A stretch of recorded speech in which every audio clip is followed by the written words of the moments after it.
Shakyamuni Buddha said that we are not the self that we think we are. He told us this so that we could come to experience what our true self was.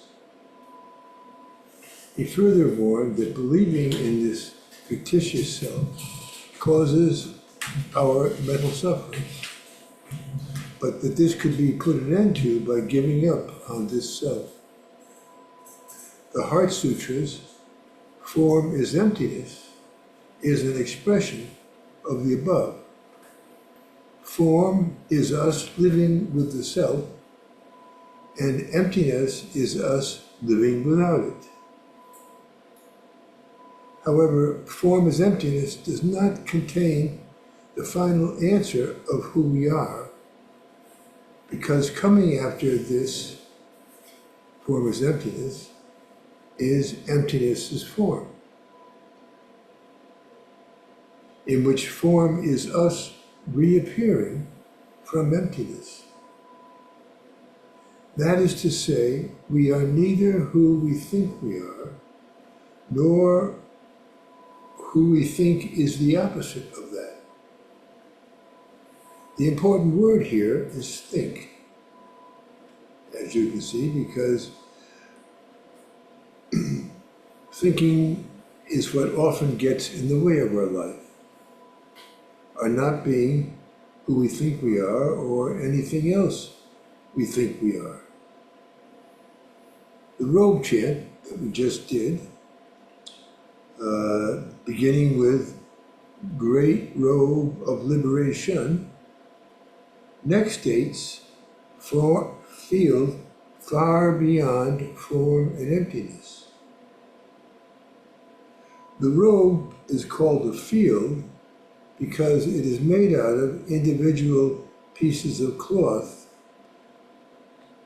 to intentionally create a pattern that resembles that of a series of rice paddies. This field is beyond both form and emptiness, is that while the emptiness in form is emptiness, is form without delusions. The emptiness in emptiness as form is like a cornucopia from which forms re-emerge. In other words, not only do we have to go beyond form, but also beyond emptiness as well. However, like life and death, form and emptiness do not exist simultaneously. This fact is easily visualized using a coin such as the Lincoln penny.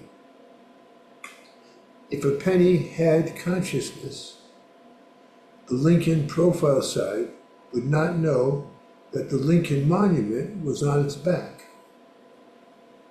nor would the monument sign know that a portrait of Lincoln was on its back. Just as we can't see both sides of a penny or pennies at the same time, neither can our self experience the Buddha nature that is the basis of us and everything. Indeed, more primitive coins that don't have, that are free of any image, might provide a better analogy for this separation between form and emptiness. This being limited in not being able to see the other side of ourselves, our Buddha nature, not seeing that is called in Zen having a hanban kan, a half-bored mind, in reference to carpenters who, when carrying a wide board on their shoulders, on a shoulder, are not able to see what is on the other side of the board. We all have that one half-bored mind. We only see half the world.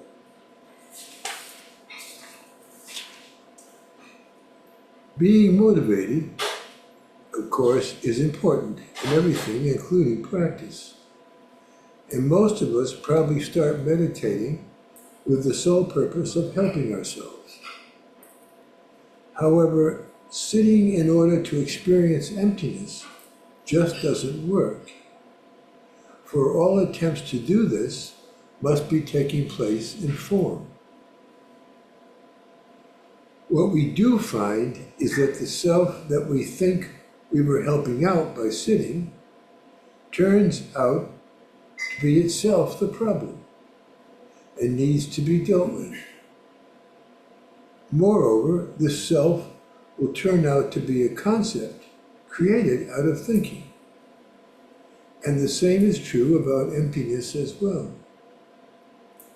A moment of enlightenment will come out of nowhere in your lives, but later our clinging to thoughts about this experience of enlightenment can act to convert it into a concept also. Even if this concept is about an empty state of mind, it will still be confined to the realm of form. In the end, once we have gone beyond attachment and form, to no longer taking care of ourselves first, emptiness will also need to be gone beyond, for we must return to form. After all, it is only in ordinary life that others will be in need of help from us. The road chant ends with wearing the Tathagata's teaching, saving all beings. Tathagata is Sanskrit for thus come one, or thus go one. Okay? So, when we say the road chant, in reciting this, we pledge to pass on the Dharma, now ours, of the thus come one, as symbolized by putting on the robe. We do not have to do more than that or become something different, although we could if it would be helpful. For we are closest to Buddha nature when we are just being who we really are. Oh, thank you. Here's Jane.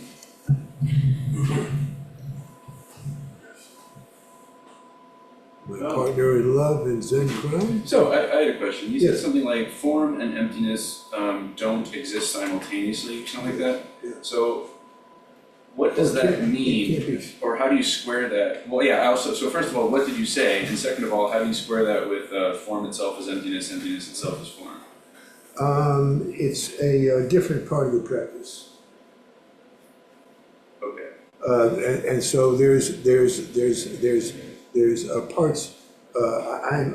I'm talking from the situation that most of you, if not all of us, experience actually.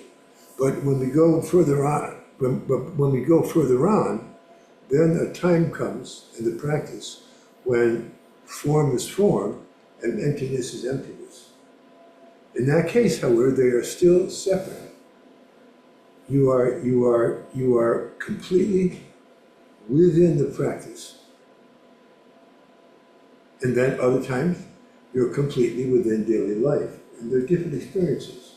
So yeah, that's when you experience form as form, and when you experience emptiness as emptiness. Now, however, when you continue to practice beyond that, and there's a stage that, Chris, of course, you know the meaning of, which is to go beyond the body and self of oneself and others. Okay. At that point, there is no longer any separation then between form and emptiness, Okay. because everything is emptiness. So at the form is form and emptiness stage, you are sometimes in emptiness and sometimes in form. Yes, yes. But rather than them coexisting or whatever, when you're not in that, stage, when you're in the other stage, it's not that they're coexisting; it's that there really is no differentiation. So as long as there's a differentiation, ultimately, yeah. But that differential. Well, for example, I mentioned here as the ending of my talk that get my thoughts back. That I lost my thread here. When I found out, realized my computer was in the wrong. I changed my turned it computer. around. Oh, I see. Turned it around. Okay. Anyway, so therefore, we no longer are attached to ourselves in the second part of practice, but we are attached to helping others. Right? So that becomes a kind of I've heard this before, that becomes a kind of external self. Right? So that even though we don't care about ourselves, we recognize the emptiness in ourselves, we don't recognize the emptiness in others. And so therefore, you want to help them. But in the next stage, when you go beyond that, everything becomes emptiness. Then there's no longer any form. So when in the next stage past that, when you're acknowledging that. So therefore, you no longer differentiate between the two. Okay. However, from another point of view, you're completely in emptiness. Well, now I'm complicating it. No trace of enlightenment remains, and this no trace continues forever or endlessly. Okay? So this no trace of enlightenment remains means that you no longer recognize any separation between form and emptiness. So at that point, yes, they become one. But actually, you no longer, you are also back to being an ordinary human being. But you're an ordinary human being who's living within their Buddha nature. Buddha nature is not something separate or hidden or disguised or far, far away. It's just a matter of being you. And that's when form and emptiness sort of become integrated. And that's the integration of them, but we express it as but finally we express it as just form itself. We return to form itself. But, so you recognize everyone is the same, but that understanding, even though you don't think about being in emptiness, apparently, that goes on forever. Practice doesn't go away on you. It's just that you are full. Now we're not full. Now we're half, and we become full. And so we don't. So we don't live by distinction. So we don't live by discrimination. We actually live by. Well, the discrimination is in service of the being helpful. Skillful. I'm sorry. There it goes. Skillful means. Skillful means replaces discrimination. Okay. But once again, as I said, here I am. I'm repeating Buddhism. Mm. I'm not repeating my own personal experience. I have not experienced it yet. What is your experience? I don't tell you that, but I can tell you what. I can tell you what I'm personal. not. Not so personal, but I tell you what I'm not anyway. All right. Sounds good. That's fair. Peter? Yes, Sadie. Jane, can we answer Jane? Yes, Sadie. Chris, you had said form is emptiness, emptiness is form. but in the actual sutra, it says form is no different from emptiness. Emptiness is no different from form. Mhm. So to me, Yeah, that's kind of apparently, it's an Indian logic thing. It covers all the bases that you don't get if you just say form is emptiness. But it's in a logic that we don't, it's kind of like logic that we don't know. So it kind of adds on that's a to good it. answer. But we don't recognize it in our way of thinking. At least that's my understanding of that. That's probably correct. I've always kind of seen it as similar to the three, the Holy Trinity teaching in Catholicism, where Jesus, God, and the Holy Spirit are three aspects of one thing. And I know it's not exactly the same thing, but you could describe this as form or emptiness, and you can see them as distinct from each other, different things, but they are two sides of the same coin. And also, there is actually no coin because there is no differentiation ultimately between form and emptiness. That's good, there's no coin, yes, that's good, yeah. Well, there's a coin, I don't actually, as a Harvard did. Where'd the coin go? Yeah, exactly, where'd the coin go? It's not I guess you could call it change. The coin was a God, construct. Yeah. It dissolved That's because the hot it dog was a challenge, right? construct. But It was a construct, so it just dissolved. yeah, it's no longer, once you use the boat to get to the other shore, you don't need the boat anymore. Yeah. It ceases being useful, so Well, suppose you would say that Chris, Peter, and Jane were actually 3 in 1. Then you would say that Jane is an aspect of Peter and Chris. Peter is an aspect of Jane and Chris. Chris is an aspect of Peter and Jane. So you would act with Peter and Jane within you. I think that's Question pretty good is- advice. That is good advice, actually, but I'm gonna make a pun about it too. Who wants to be to God today? Yeah. Yes, Mark. Two things. Okay. How does this relate with everything is connected? Are we chopping this up into two kind Okay, of, matter of fact, that's a very, very good point. And that's something that I should have said, is that in the end, everything is connected. But it's like in the beginning, when we talk about everything, we don't have self because we're connected. It's kind of a negative thing. It's expressed negatively. But actually, it should be expressed positively. this whole analogy, and it's a verse, correct? What's the name of it again? Remember the Heart Sutra? Is this part of the Heart Sutra? It is.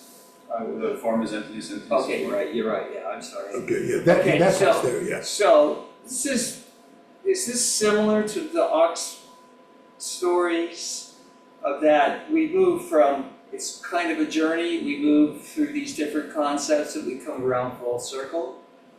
As in that? Yes, it is that.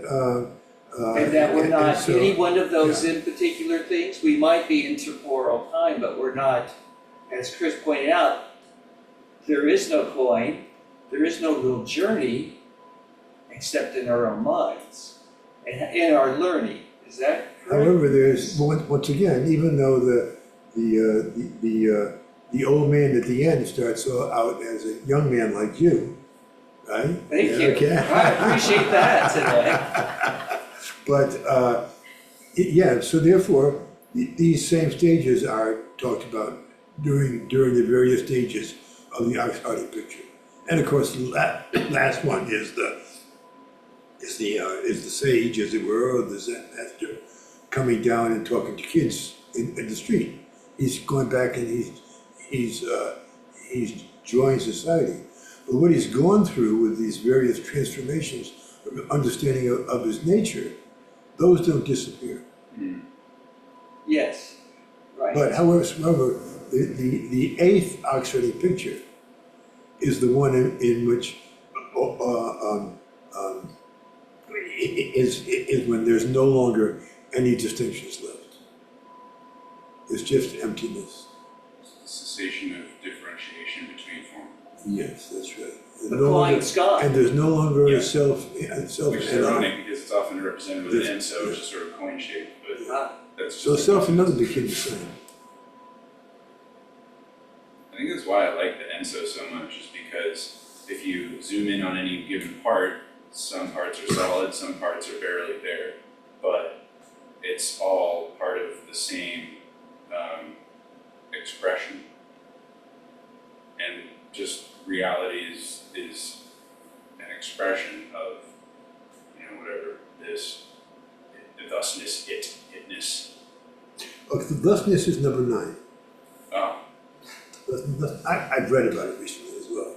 So a very, very good essay that we might study on Friday nights.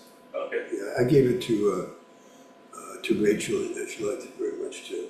It's a Rinzai thing. It's kind of interesting because if you look at the 10 Akshani pictures, which is originally Rinzai, and you look at the Soto Rinzai, which is expressed by the mirror that we're studying, just starting to study, they end up saying exactly the same thing.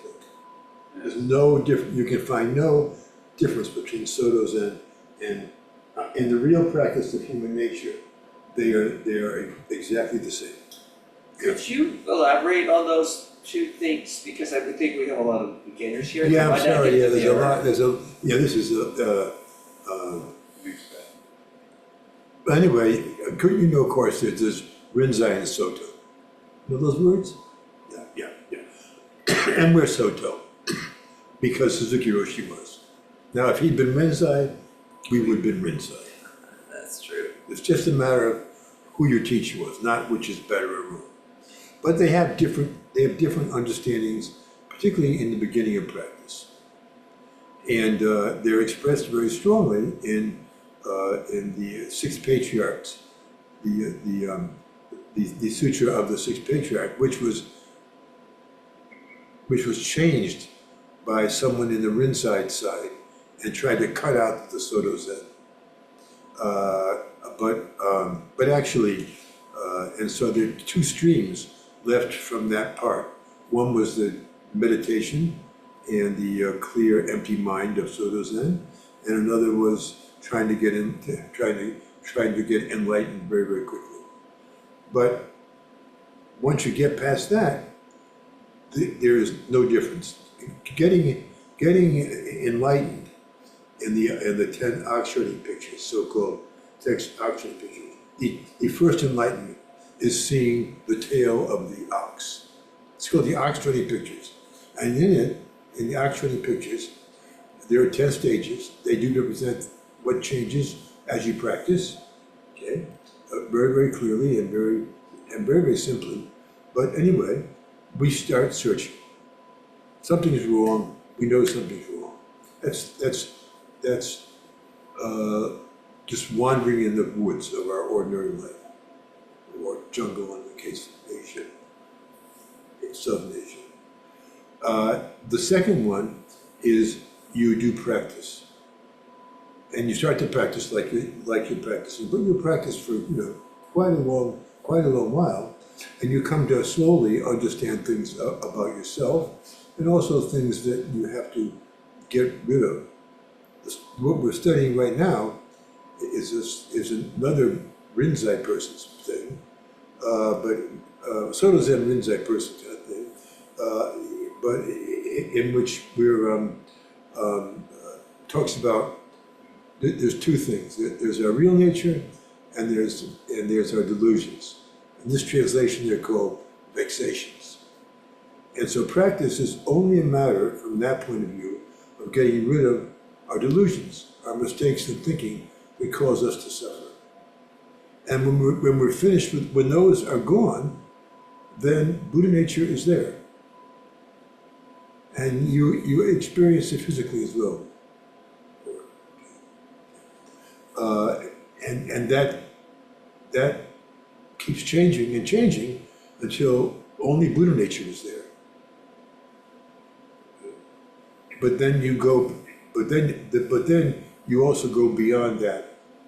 And that's called the 10 ox shooting pictures. And there's the first finding the ox, number 3 is seeing the tail. Number 4, which is training the ox.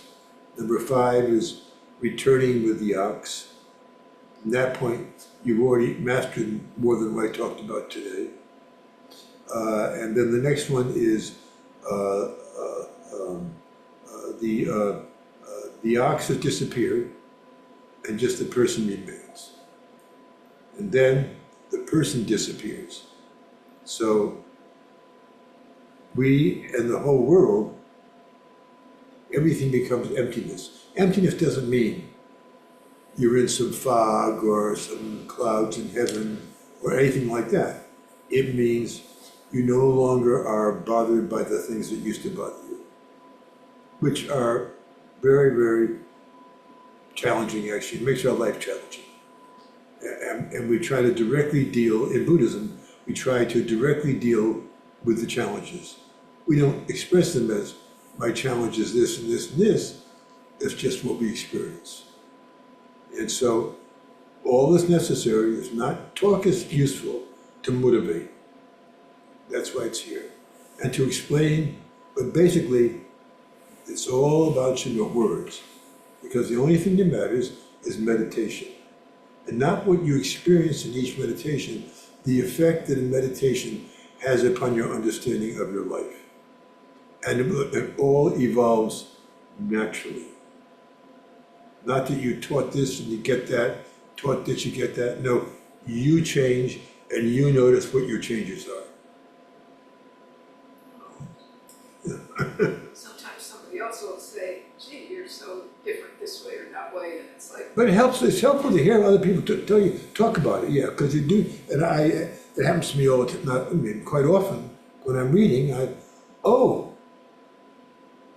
there's something I didn't realize before, I mean, there are a lot of things I haven't realized before, but there's another one right there, right? And so that happens also, because when you're reading about it, you don't know, because we don't think about our practice, we just practice. And so therefore, you don't know, but something's changed, you don't know what it is, and it's something you'll hear someone talk about or read about, and you'll say, oh, that's that. And it's helpful to know that, very, very helpful. And it makes you feel better too, because you feel like you're getting somewhere. I was thinking of the Queen song, in another one. Oh, no, yeah. Another one bites the dust, yeah. Yes, Mike. I was hoping you would touch on the mirror, because we haven't even talked about that in a long time, but that might be very helpful for If you want to hear about the mirror, it would be, Mark, but we can't go too long. But anyway, we just started. So if you can come on Friday nights, we're talking about just that. We just began. Yeah, exactly. It's wonderful text. We've learned this night number 2. There were 3 or 4 of us last night. We were all raving about it. Oh, wow. Son of a gun. Rachel. who's the author? Yes, it's a wonderful commentary.